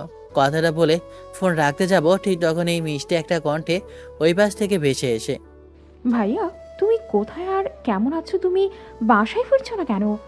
জানো, তোমার মতো কেউ আর আমাকে দুপুরবেলা বাইরে নিয়ে গিয়ে খেলা করে না।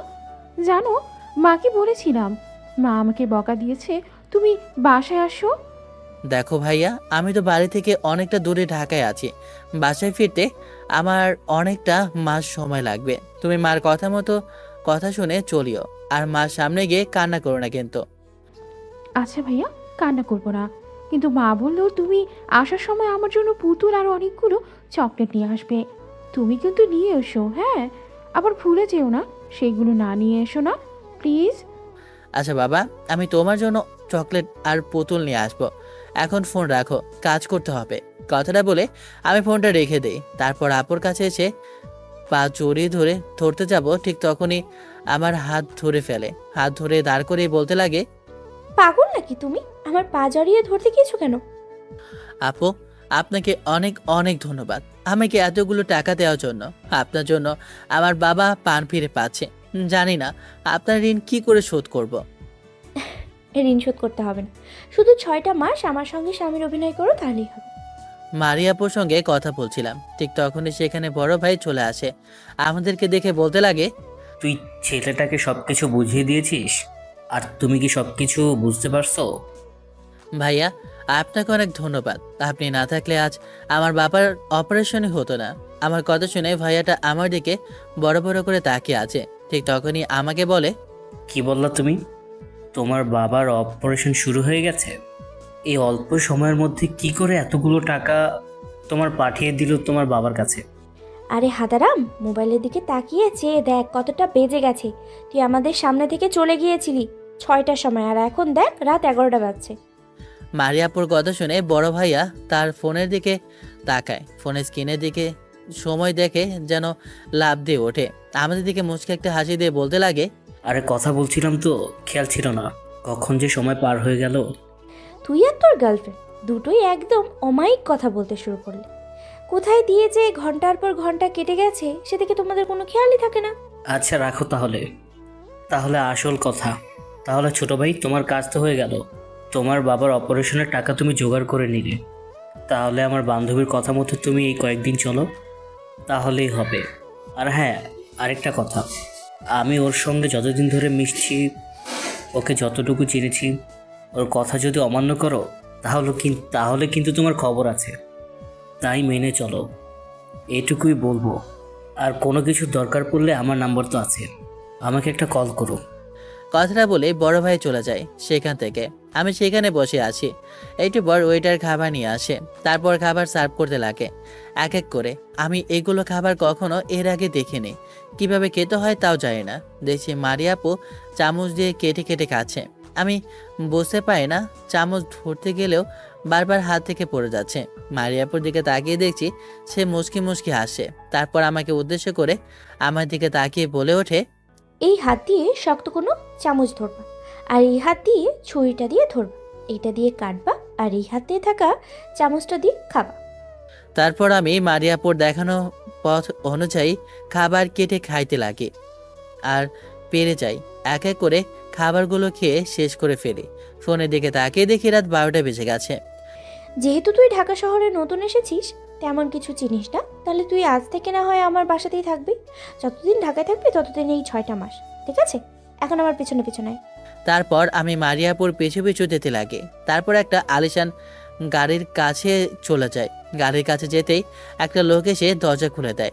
আমি সেদিকে এগোতে যাব, ঠিক তখনই একটা লোক আমাকে আটকে দেয়। মারিয়াপুর সেটা দেখে লোকটাকে উদ্দেশ্য করে বলতে লাগে, এই শোন, তোদেরকে বলে রাখি, ও আজ থেকে আমার হাজব্যান্ড, আর ও আজ থেকে আমার বাসায় থাকবে। আর এখন থেকে তোরা ওকে বস কিংবা স্যার বলে রাখবি। মারিয়াপুর কথা শুনে আমি অনেকটা খুশি হই। তারপর লোকগুলো আমাকে স্যার স্যার বলতে লাগে। কারের কাছে যেতেই দরজা খুলে দেয়। আমি বাড়ির ভিতরে বসে পড়ি। তারপর গাড়ি চলতে লাগে তার আপন গতিতে। বাইরের দিকে তাকিয়ে আছি, দেখছি রাস্তা দিয়ে অনেক বৃদ্ধ লোক, ছোট বয়স্ক লোকরা শুয়ে আছে। তাদেরকে দেখে আমার অনেকটা খারাপ লাগে। ভাবতে লাগি যদি কখনো টাকা পয়সা হয় তাহলে এনাদের সাহায্য করব। হঠাৎ বাবার কথা মনে পড়ে যায়। তারপর মারিয়া আপুকে উদ্দেশ্য করে বলি, আপু, বাবা অনেকক্ষণ হলো বাবার সাথে কথা বলতে ইচ্ছে হচ্ছে, আমি কি বাবার কাছে ফোন করতে পারি? আমার কথা বলার ধরন দেখে আপু আমার দিকে অবাক দৃষ্টিতে তাকিয়ে থাকে। কিছুক্ষণ তাকিয়ে থাকার পর পিক করে হেসে বলতে লাগে, তুই পাগল নাকি? তোকে বলেছি যে আমার কথা মতো চলবি, তার মানে এই না যে তুই তোর ফ্যামিলির সাথে কথা বলবি কিনা সেটাও জিজ্ঞেস করবি। তোর বাবাকে ফোন দে, জিজ্ঞেস কর তার অবস্থার কথা।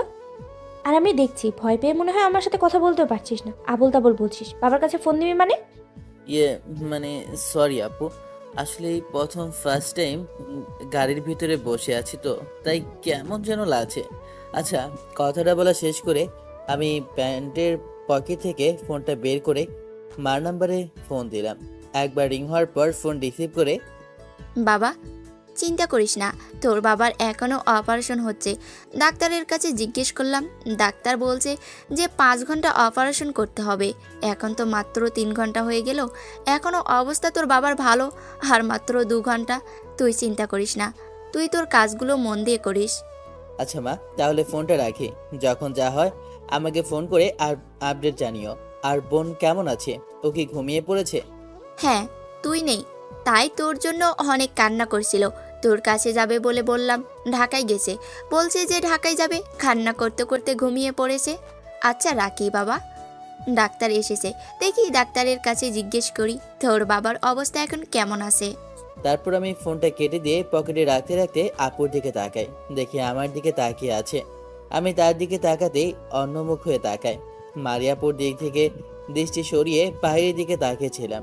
ঠিক তখনই মারিয়াপু আমাকে উদ্দেশ্য করে বলে, আচ্ছা, তোর বাড়িতে কে কে আছে?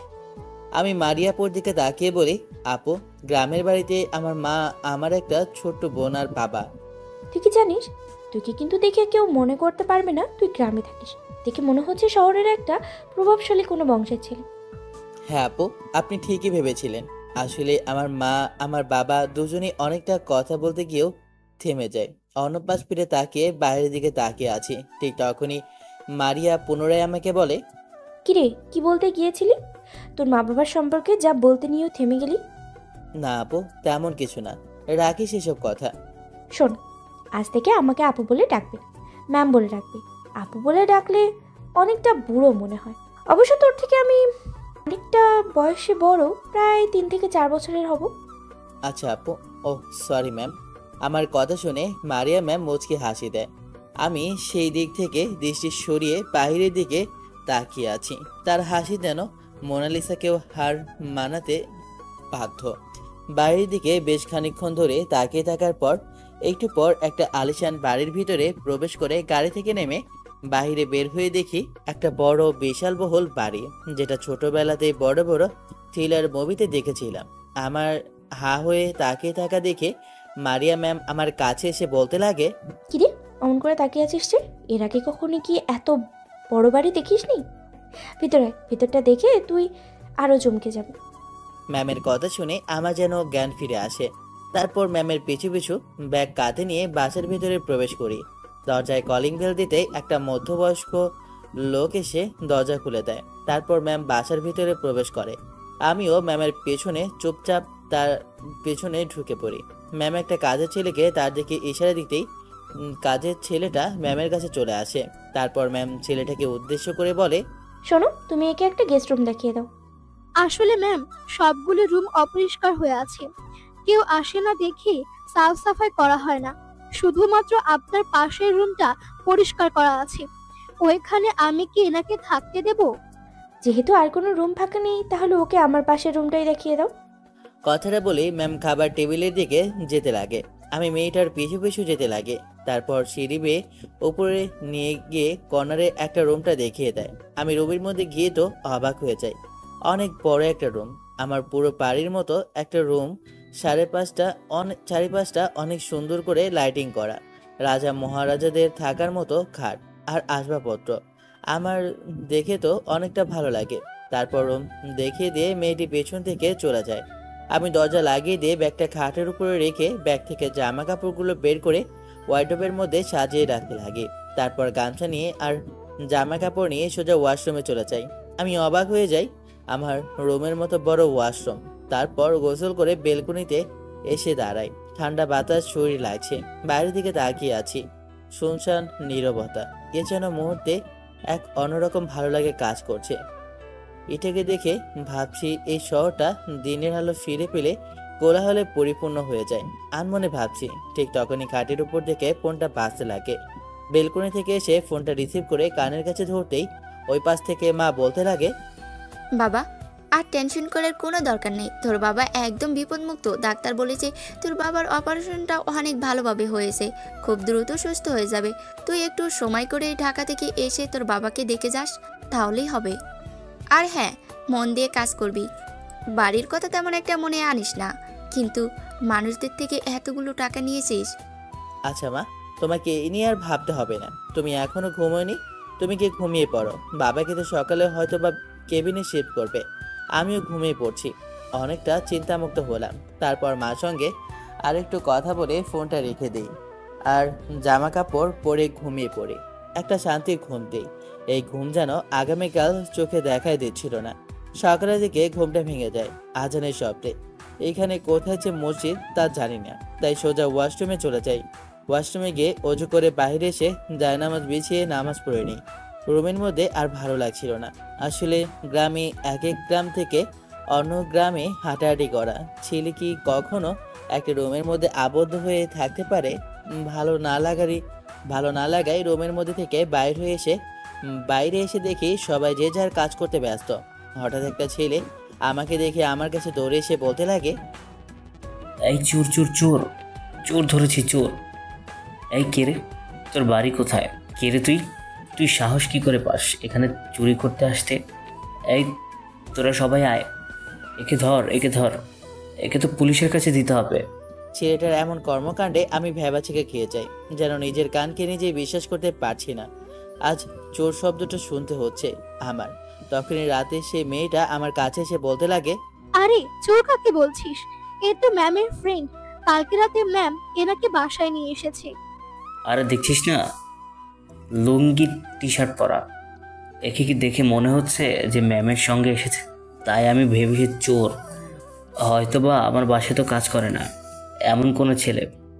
ও সরি স্যার, তাই চোর বলে ফেলেছি। ও সরি স্যার, আমি আসলে বুঝতে পারিনি। ইটস ওকে ভাই, সরি বলতে হবে না। তারপর আমি পুরো বাগানটা ঘুরে ঘুরে দেখতে লাগি। হঠাৎ ওপরের দিকে নজর দেয় আমার। দেখি মারিয়া ম্যাম ব্যালকনিতে বসে থেকে কপি খাচ্ছে আর মোবাইলে কিছু একটা করছে। আমি সেই দিকে তেমন একটা ভ্রুক্ষেপ না দেখে বাগানের মধ্যে দিয়ে হাঁটতে লাগে। আসলে গ্রামে যখন থাকতাম সকালবেলা হাঁটাহাঁটি করতাম। একটু হাঁটতে হাঁটতে অনেকটা সময় পার হয়ে যায়। তারপর পুনরায় আমার রুমে গিয়ে বসে পড়ি। মোবাইলটা অন করে মার কাছে ফোন করি। একটা রিং হওয়ার সঙ্গে সঙ্গে মা রিসিভ করে। ওই পাশ থেকে বলতে লাগে, বাবা, কেমন আছিস? তুই আর রাতে কোথায় ছিলি? এইখানে একটা হোটেলে থেকেছিলাম, কালকে থেকে একটা বড় ভাইয়ের সঙ্গে ম্যাচে থাকবো।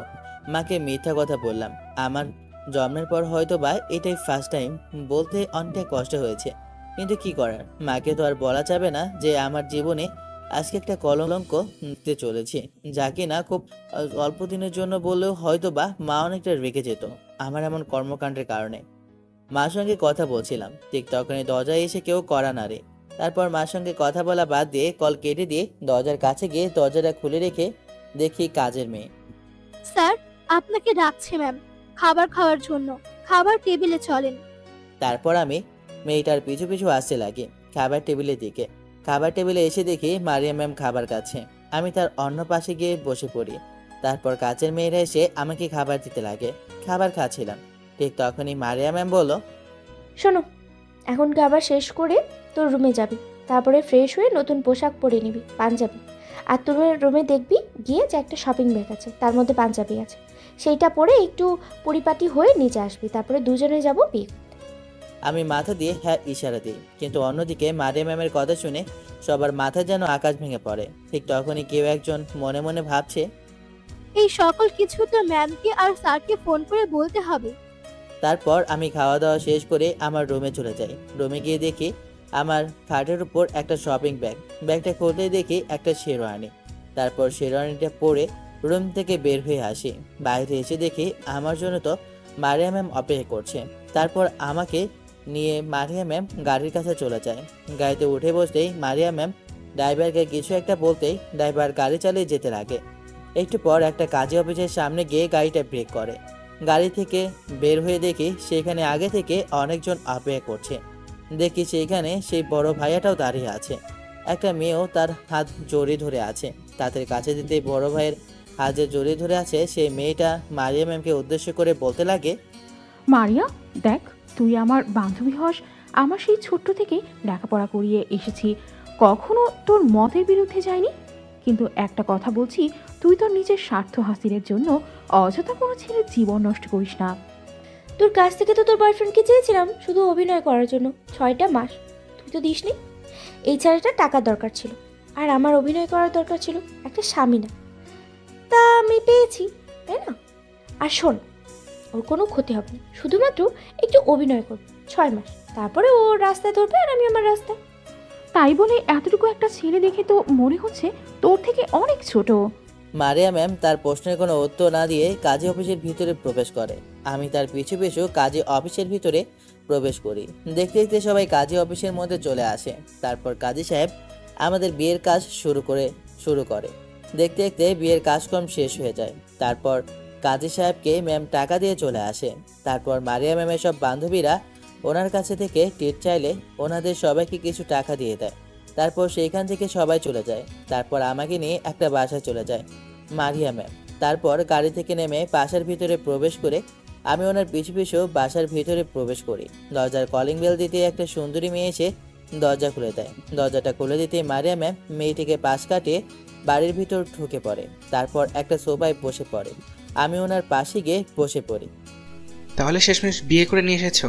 তা বাবা, তোমাকে কি অর্থাৎ মারিয়া মা জোর করে বিয়ে করেছে নাকি? মারিয়া মা বলল তোমরা অনেক দিন ধরে রিলেশনে ছিলে। তোমাকে তো দেখে মনে হচ্ছে যে তুমি মারিয়ার মার থেকে অনেকটা ছোট হবে। তাহলে কেমনে কি? কিছুই তো আমার মাথায় খেলছে না। আঙ্কেল, আপনাকে এত কিছু জানতে হবে না। আপনি বলেছিলেন না আমার বিয়ে হওয়া না অবধি সম্পত্তি হবে না। এখন আমি বিয়ে করে এসেছি, তো সব সম্পত্তি আমাকে বুঝিয়ে দিন। আসলে জানো কি মা, তোমার মা বাবা উইশ করে গিয়েছে যে তোমার যখন বিয়ের বয়স হবে 18 বছর, তখন তোমার বিয়ে হয়ে গেলে তোমার সম্পত্তি তোমার স্বামী পাবে, তুমি সয় সম্পত্তির একটা অংশ পাবে না। তো সম্পত্তি সব তোমার হাজব্যান্ডের নামে। এখন এখানে সবগুলোতে সাইন করো। কিন্তু আঙ্কেল, আপনি যে বলেছিলেন বিয়ে করলে স্বয়ং সম্পত্তি সব আমার হয়ে যাবে, তাহলে এখন ভিন্ন কথা বলছেন কেন? মা, বলা তোমাকে নিষেধ ছিল যে তোমার স্বামী সব কিছু মালিক হবে, তাই আমি বলতে পারিনি। এখন তো জানলা, তো তোমার স্বামী তোমাকে কখনো ছেড়ে যাবে না। তাহলে তো এখন দ্বিধাদ্বন্দ্বে দেখাচ্ছ কেন তুমি?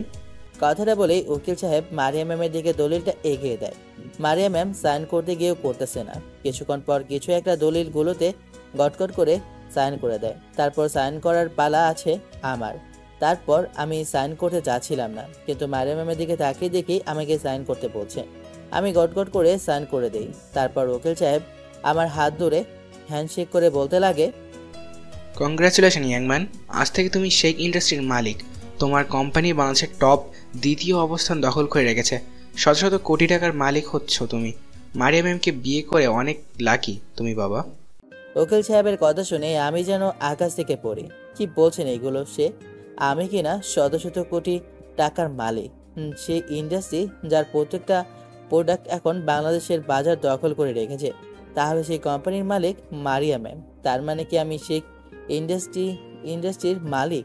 তারপর উকিল সাহেব আমার দিকে দলিলপত্রগুলো এগিয়ে দেয়। আমি সেটা হাতে নিয়ে নেই। মারিয়া ম্যাম দেখি রেগে বাড়ি থেকে বের হয়ে যেতে লাগে। আমিও তার পিছু পিছু বাড়ি থেকে বের হয়ে যাই। গাড়ির কাছে যেতেই মারিয়া ম্যাম গাড়ির ভিতরে বসে আছে। আমি গিয়ে তার পাশে বসে পড়ি। ঠিক তখনই মারিয়া ম্যাম আমার দিকে রাগে দিচ্ছে তাকে তার 2 হাত দিয়ে আমার গলা চেপে ধরে বলতে লাগে, কুত্তার বাচ্চা, আজ তোর জন্য আমার সারাং সম্পত্তি তোর হয়ে গেল। তোকে বিয়ে করে আমার সারাং সম্পত্তি সব তোর হয়ে গেল। এখন আমি পথের ভিখারি। ম্যাম দেখেন, আপনার সয় সম্পত্তির দিকে আমার বিন্দু পরিমাণও লোভ নেই। আমি আপনার সম্পত্তির ওপর লোভ দেখিয়ে না। আমার বাবার জন্য আমি আপনাকে বিয়ে করতে রাজি হয়েছিলাম, শুধুমাত্র 6 মাসের জন্য। আর হ্যাঁ, আপনি ভাবছেন হয়তোবা আমি আপনার কোম্পানি আপনার কাছ থেকে ছিনিয়ে নিয়েছি, কিন্তু না, আমি আপনার কোম্পানি আপনাকে লিখে দেব। এখন তো এই সয় সম্পত্তির মালিক একজন, তা আমি আপনাকে সবই লিখে দিব, কিন্তু একটা শর্তে। আমার কথা শুনে দেখি মারিয়া ম্যাম আমার দিকে কেমন যেন দৃষ্টিতে তাকিয়ে আছে। আমি হালকা একটা কাছে দিতেই মারিয়া ম্যাম ধ্যান ভেঙে যায় আর আমার দিকে তাকিয়ে বলে, কি শর্ত তোর? আমি যতদূর পর্যন্ত লেখাপড়া করেছি তাতে মনে হয় না আমি আপনার কোম্পানিতে ভালো একটা পোস্টে জব পাবো। সবেমাত্র এসএসসি দিয়েছি, এইচএসসি কমপ্লিট করতে পারিনি। আপনার অফিসে যদি আমাকে সামান্য কোনো পদে অর্থাৎ পিওন কিংবা দারোয়ান পদে চাকরি দেন তাহলে অনেক উপকৃত হতাম।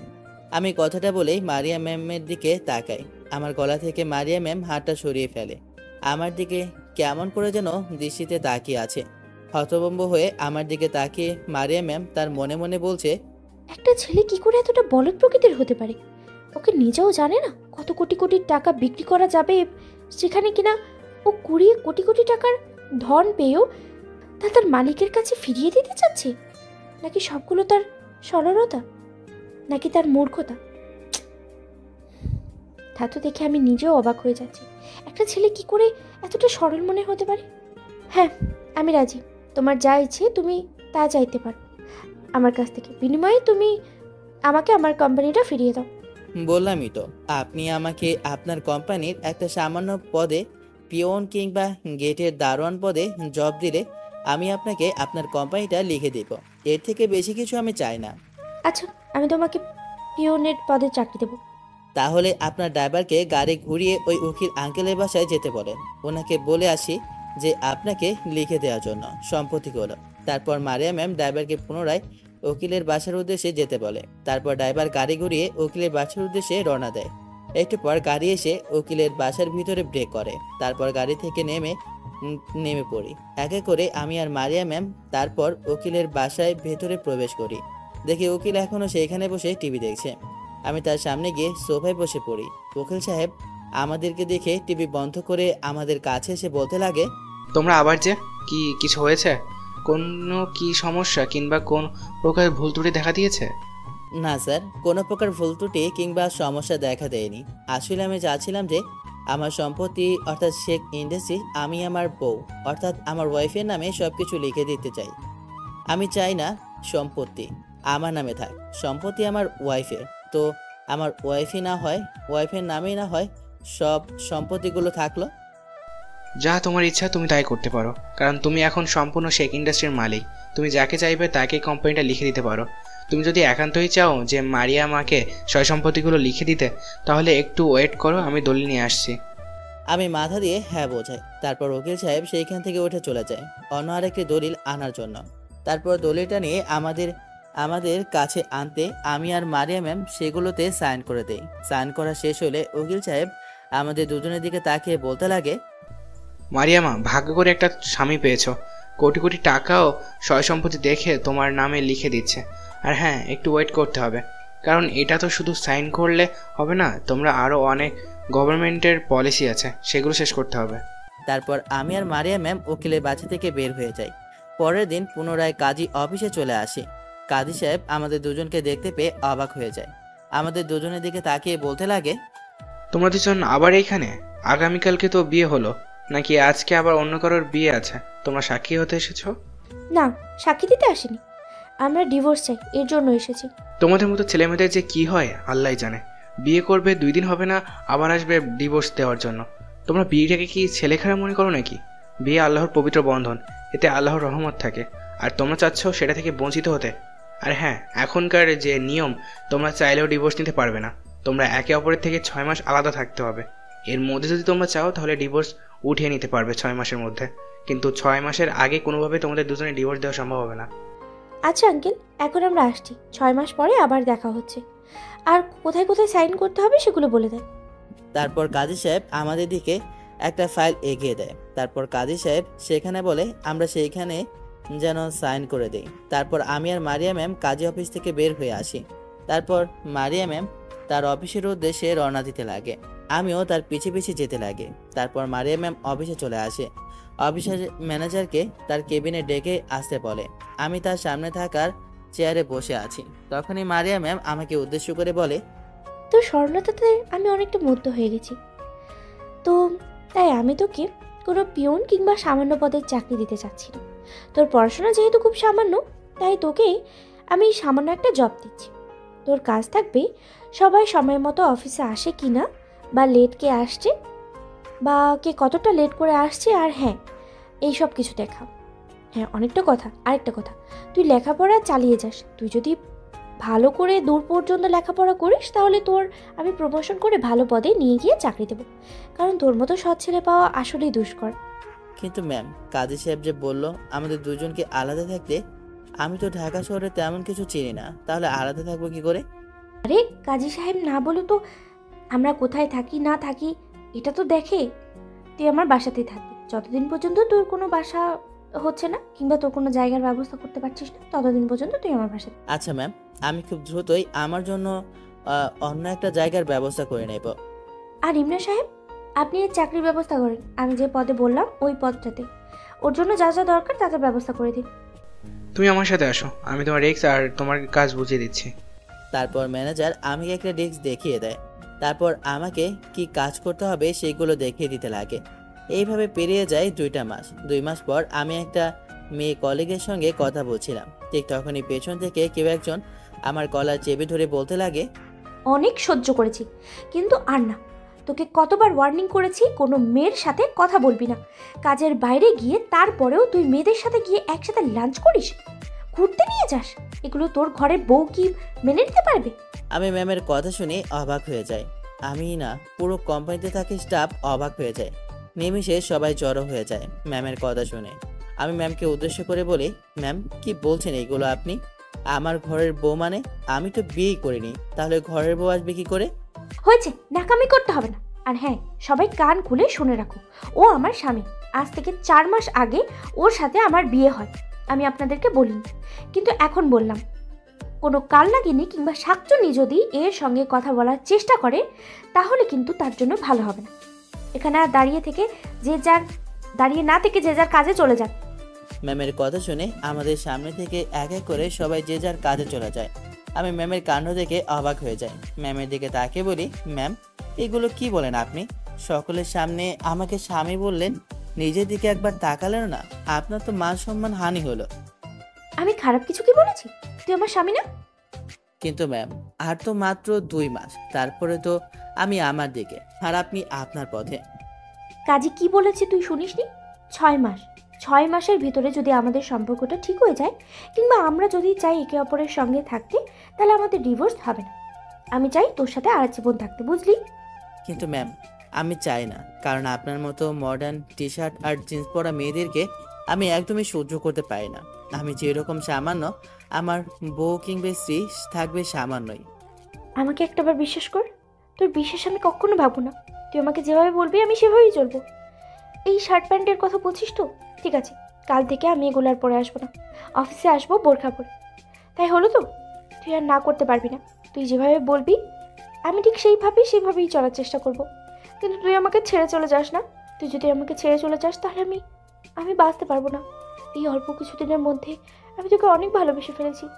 মারিয়া ম্যামের কথা শুনে আমি যেন অবাকের পর অবাক হচ্ছি, কিন্তু মারিয়া ম্যামের কাণ্ড দেখে 1 মাস পর থেকে আমার একটু সন্দেহ সৃষ্টি হয়, কিন্তু আমি তাকে কিছু বলি না। আমি পুনরায় মারিয়া ম্যামকে উদ্দেশ্য করে বলি, ম্যাম সরি, কিন্তু আমি সব সম্পর্ক মানতে পারছি না। বুঝতে পারছি, সোজা আঙ্গুলে ঘি উঠবে না, আঙ্গুলটা একটু বাঁকাতেই হবে। তারপর মারিয়া ম্যাম আমার কলার চেপে ধরে অফিস থেকে বের করে গাড়ি করে বাসায় চলে আসে। কলার চেপে ধরে আমাকে টানতে টানতে বাসার ভিতরে নিয়ে আসে। বাসার ভিতরে এসে সোফার উপর বসে থাকা দুইটা চিরচেনা মুখ দেখে পপি ম্যাম থমকে যায়, আমার কলার ছেড়ে দেয়। আমিও সামনের দিকে তাকিয়ে একটা লোককে দেখে অবাক হয়ে তার দিকে ড্যাব ড্যাব করে তাকিয়ে আছি। মারিয়া ম্যাম আমতা আমতা করে বলতে লাগে, মা বাবা তোমরা এখানে, আর হঠাৎ করে দেশে আসলে যে? একটাবার ফোন করলেও তো আসতে পারতা। মারিয়া ম্যামের কথা শেষ হতে না হতেই আপনারা আবার ভাবেন না আমার গালের উপর পড়লো, মারিয়া ম্যামের গালের উপর পড়লো। মারিয়া ম্যাম 2 হাত দিয়ে তার 2 গাল চেপে ধরে মাটির দিকে তাকিয়ে অঝরে কান্না করছে। আমি ভাবতাম আমার মেয়ে কখনো এমন কাজ করতে পারে না, সে অনেক লোভী, কাজে মনোযোগী, কিন্তু সামান্য একটা কোম্পানির জন্য যে এত বড় কলঙ্কের দাগ লাগাতে পারে আমি ভাবতেও পারিনি। দেখো, ছোট মানুষ হয়তো ভুল করে এমনটা করে ফেলেছে, তুমি ওকে ক্ষমা করে দাও। ক্ষমা? তাও আবার ওকে? একটা ছেলেকে সরলতার সুযোগ নিয়ে তার সঙ্গে 6 মাসে বিয়ের নোংরা একটা ডিল করে 6 মাস পর তাকে ডিভোর্স দিয়ে দিবে এই শর্তে, তাহলে ও কি করে ছোট মানুষ হতে পারে? বাবা তুমি বিশ্বাস করো, আমি ওকে মেনে নিয়েছি।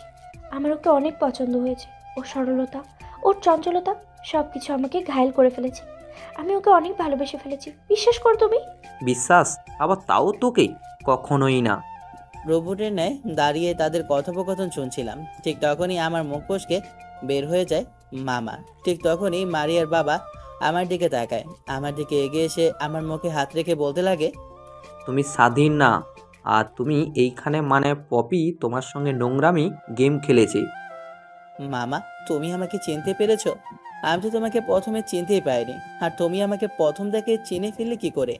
তোর মাথার ডান সাইডে একটা তিল আছে, তোর মুখের ডান দিকে একটা তিল আছে, আর তোর ফেসটা একদম আমার বোনের মতো হয়েছে, তার কারণেই তোকে চিনতে আমার বিন্দুমাত্র দেরি হয়নি।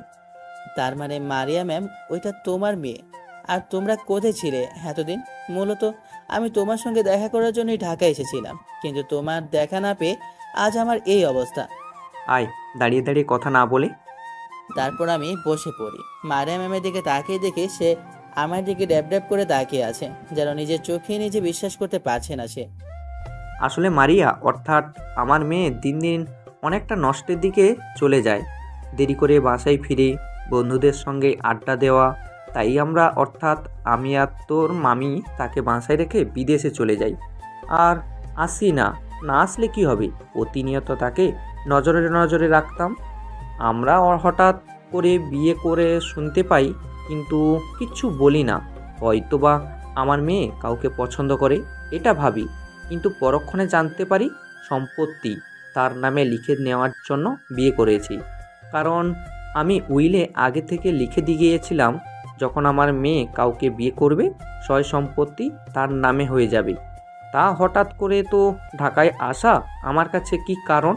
তারপর আমি মামাকে শুরু থেকে শেষ পর্যন্ত বলি। মামা আমার কথা শুনে অনেকটা অবাক হয়, এখনও মারিয়া ম্যামের দিকে রাগে দৃষ্টিতে তাকিয়ে আছে। মামার অমনভাবে তাকিয়ে থাকা দেখে মামাকে বলি, দেখো মামা, ম্যাম এখন তার ভুল বুঝতে পেরেছে। সরি ম্যাম বলেছি কেন, এখন তো আমার বউ তার ভুল বুঝতে পেরেছে। ও আমার হাত ধরে বাসায় নিয়ে এসেছে, কারণ ও আমার কাছ থেকে ক্ষমা চাইছে, তার জন্য আর আমি ক্ষমা করে দিয়েছি। আর জানো, আমি তোমার মেয়ে অর্থাৎ আমার বউকে অনেক পছন্দ করে ফেলেছিলাম সেই প্রথম দেখাতে। এখন তো তার জন্য ভালোবাসা আমার ভিতর কাজ করে। তুমি কি চাও এখন আমাদের দুজনের এমন ভালো সম্পর্ক নষ্ট হোক? আমাদের কথা শুনে মামি দুজনে মুচকে এসে আমাদেরকে উদ্দেশ্য করে বলে, হ্যাঁ বুঝতে পারছি, দুইজন তো বিয়ে করে নিয়েছিস, এখন ধুমধাম করে আয়োজনের পালা। তুই একটা কাজ কর, আমাকে আপু আর দুলা ভাইয়ের নাম্বার দে, আমি তাদেরকে ফোন করে ঢাকায় আসতে বলছি। আর যা, তোরা রুমে যা। তারপর আমি মামাকে নাম্বারটা দিয়ে দিই। তারপর আমার রুমের দিকে অগ্রসর হতে লাগে। ঠিক তখনই দৌড়ে আমার হাত চেপে ধরে তার রুমের মধ্যে নিয়ে যায়। তার মানে তুই হলি আমার জুনিয়র ফুফাতো ভাই, তাই তো? এখন তো দুজনের মধ্যে আর কোনো বাধা নেই, একে অপরকে ভালোবাসি যে। কথাটা বলেই মারিয়া আপু, সরি ম্যাম, সরি বউ, আমার ঠোঁটের সঙ্গে ঠোঁটটা লাগিয়ে একটু পর দুজনেই হারিয়ে যায় ভালোবাসার এক অতল সাগরে। তো বন্ধুরা, কেমন হয়েছে গল্পটা অবশ্যই কমেন্ট করে বলবেন। আর আর না থাক, বাকিটুকু আর নাই বললাম। আল্লাহ হাফেজ, ভালো থাকবেন সবাই, সুস্থ থাকবেন। আর কি ভাই, কিছু বলার নাই। Tata, bye bye, have fun, খোদা হাফেজ।